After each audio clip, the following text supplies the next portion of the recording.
You're listening to Leaf Filter Radio, and the guru of gutter protection himself, Chris Coonahan, is here to take your most pressing leaf-related questions. Hey, everybody, Chris here. I understand we have Ron on the line. Ron, where are you calling from?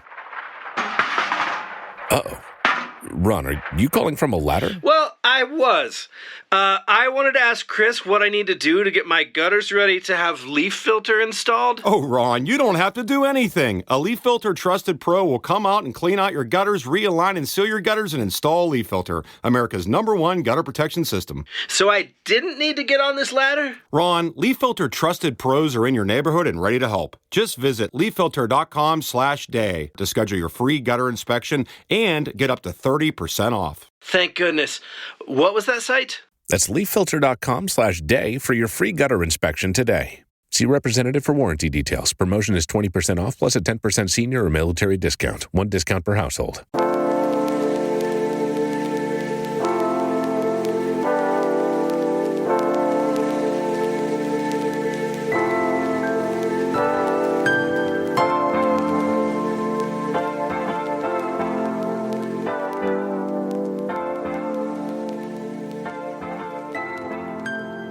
September 12th, 2025. Welcome to the new WS El Salvador SV podcast, a space for conversation and reflection where we explore current topics from El Salvador and the world together with a fluid and easy to understand intellectual curiosity. Find us for free on YouTube Music, Spotify, Apple Podcasts, Amazon Music, Deezer, or on your favorite platform. Find us on PayPal with the username PayPal2025186. Write it all together, PayPal2025186. Remember, your contributions help pay the bills so we can provide content. We are NW El Salvador SV. Follow us, share, and comment. Welcome, everyone, to the Deep Dive. Today, we're taking a deep plunge into a really fascinating stack of headlines from September 12th, 2025. Yeah, quite a mix today. Absolutely. Our mission, as always, is to sort of navigate the news from El Salvador and, well, globally, too, and give you a quick but still really thorough understanding of what actually matters. Think of it like your shortcut to getting genuinely informed, without getting totally bogged down. Exactly. It's an exceptionally rich day for news, I have to say. We've got everything from local stuff, national achievements right here, to these big international political tremors. Mm-hmm. And the challenge, but also the reward, is trying to connect these dots, isn't it? Seeing the bigger picture. That's what we aim for, extracting the important nuggets, highlighting maybe some surprising facts, and just helping you grasp the core of today's news. So let's just jump right in, shall we? Let's do it. Okay, we're going to kick things off right here in El Salvador. There's this really compelling dual narrative around security and justice. Right. It's quite striking. The government's been making some, pretty big announcements. For instance, achieving 1,000 days without homicides. That's a huge milestone being reported. 1,000 days, yeah. That's a number that definitely gets attention. And just yesterday, September 11th, the reports were 0 homicides across the whole country. Specific dates getting called out, too. And it's not just that. There are other things like burning seized drugs in San Salvador, San Ana, Sonsonate. 27 cases involved there. So visible actions against narcotics. Yeah, and also the capture of a Guatemalan individual. Provisional prison for them found with 2,500 grams of marijuana. Quite a bit. Okay, so those are the official reports highlighting successes. But then there's the other side of the coin, right? This is where it gets complex. Well, yeah. What's fascinating here and really important for, a full understanding is how different perspectives paint such varied pictures. So while the official reports show one thing. Exactly. Some critical viewpoints, investigative reports, for instance, they suggest the official figures might not be telling the whole story. How so? What's missing, according to them? They claim certain categories aren't fully counted. Things like deaths inside prisons under the state of exception or, cases of disappeared persons. And also findings in clandestine cemeteries, even feminicides. Some reports are actually putting the number of feminicides at 17 already for this year, 2025. 17. Wow. So the core insight really is that these official figures, while maybe showing progress in one area, might not capture the, let's say, the full human cost. Mm-hmm. It reveals this challenge in how we even define and measure violence, doesn't it? It really does. Always have to question the scope of the data. Yeah. Okay, so moving from those big numbers to specific actions, the Fiscalia, the Attorney General's office, they've been active too. They seized 19 microbuses, apparently linked to a sexual trafficking network, and they're saying it's tied to the MS-18 gang. 19 vehicles. That's significant infrastructure for a network like that. Yeah. And President Bukele's stance, well, he's quoted as saying, "I am radical when it comes to arresting criminals." Pretty clear message there. The very firm, no compromise approach being projected. Now, shifting slightly, but still on justice, there's an international angle involving sports. Oh, what's happening there? FIFA. They've launched an investigation into El Salvador. It's over allegations of racism, apparently from Surinamese players during a match. Racism in football, unfortunately. Still an issue. Yeah. And FIFA getting involved. Yeah, and their code of ethics is pretty strict. It mentions economic and sporting sanctions. Right. So this raises that interesting question, doesn't it? How international bodies like FIFA can actually impact national conduct. Yeah. Even spill over from sports into, well, national image. Yeah, it shows even sports aren't separate from these bigger societal issues. Okay, so let's try and unpack this a bit. What does it all mean for understanding security here? It's complex, right? On one hand, government milestones, 0 homicides, drug busts. Looks good. Positive headlines, yeah. But then these critical voices pointing to, well, potentially hidden figures in other really serious categories, like disappearances, feminicides. The unreported side. So the biggest takeaway for you listening is probably that a truly informed view means looking beyond just the main headlines. You've got to consider multiple dimensions, understand that statistics can tell, well, the different stories depending on what's in and what's out. It's definitely a nuanced picture, not black and white at all. Okay, let's zoom out now, look at some global echoes, big international stories, and how they might connect back here. Right, the wider world. And there's one huge, really shocking story dominating the news cycle.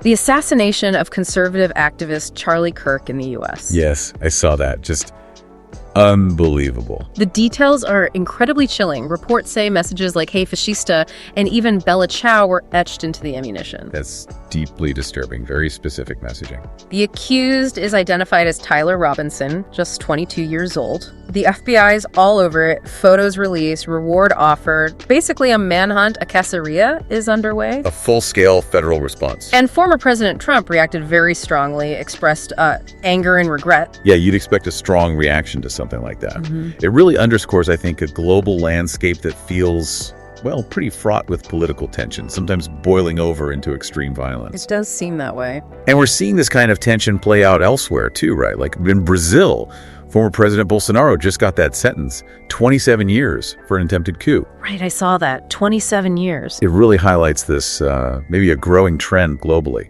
Holding political figures accountable for actions that challenge democratic norms. Accountability seems to be a theme. It does.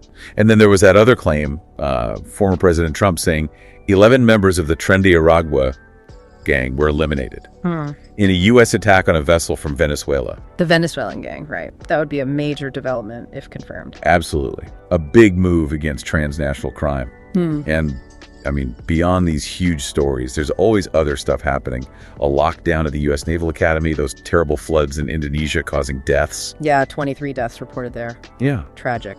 It just reminds you, the world's constantly turning with events, conflicts, political, social, natural, affecting people everywhere. It really does. And bringing it back to the U.S. El Salvador link specifically, there are positive signs too.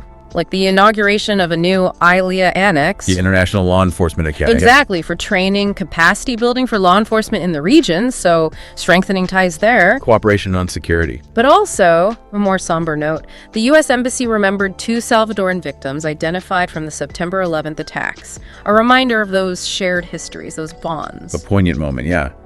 Shared grief and history. But these international connections also involve how El Salvador is, well, perceived globally. Oh, the external view. An international report looking at democracy recently placed El Salvador among countries seeing the greatest democratic decline. Okay, so that provides a very different perspective, doesn't it? Yeah. Important context for how the nation's viewed internationally, kind of counterbalancing maybe some of the internal narrative. It's definitely critical to see how those external analyses shape perceptions, yeah.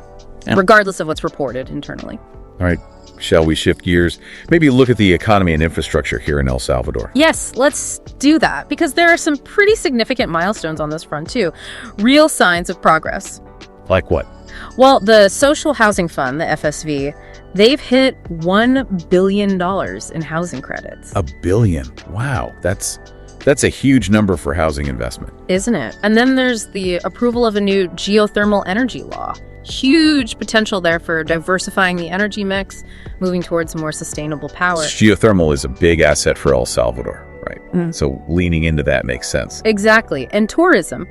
Surf City keeps making waves, you could say. Hey, literally. Literally and figuratively. Strengthening the economy, projecting El Salvador as a top tourist spot, plus growth in textiles, and interestingly, a 9% rise in female employment in big construction projects. Oh, that's a notable statistic. Positive social shift alongside the economic activity. And what's interesting, too, is how this big picture stuff is backed up by practical things happening on the ground. Yeah, the day-to-day stuff that actually impacts people. Right. There's this incident, a big truck, a cabizal, caught fire on the Pan American Highway, Los Coros section. So that's a critical route. Yeah. Major disruption potential. But apparently, firefighters got it under control quickly, traffic was coordinated well, showed effective response. Good to hear. Minimizing disruption is key. And speaking of movement, border crossing with Guatemala is apparently getting easier. From September 16th, no need to get out of your vehicle. That's a plus for trade and travel. Streamlining things, yeah, that helps. Economically, other observations? The government showing power to use public funds in banking crises. El Salvador importing triple the pharmaceuticals it exports. Triple. That points to a big reliance on imports for medicine. Yeah. And a warning, actually, from the Bank of Mexico about regional weakness because of U.S. tensions. Something to watch. Ripple effects from the north. Yeah. That could definitely impact the whole region's outlook. Okay, so here's where it gets really interesting, right? We've got these clear signs of growth, investment, infrastructure improvements. Yeah, positive indicators. But then there are these other, maybe more complex financial details that also emerged. How do we square these? That's the million-dollar question, isn't it? Because a real deep dive means looking at everything, the challenges too. So what are some of those complexities? Well, for example, reports indicate the Sociedad de Mercados, the Markets Association, has racked up $5.2 million in losses. That could signal some issues, maybe inefficiencies. Okay, losses there. What else? Legeo, the state geothermal company, reportedly used about $4.2 million for Bitcoin city development. Now that's a high-profile, innovative project. But also maybe high risk, or at least a significant spend on something very new. Exactly. And perhaps more concerning, there were reports about the DOM, the Directorate of Municipal Works, giving $8.5 million to a company that then apparently abandoned work at 7 schools. Oof, abandoned school projects. That's not good. Not at all. So these details, they give a more, let's say, nuanced view of financial management.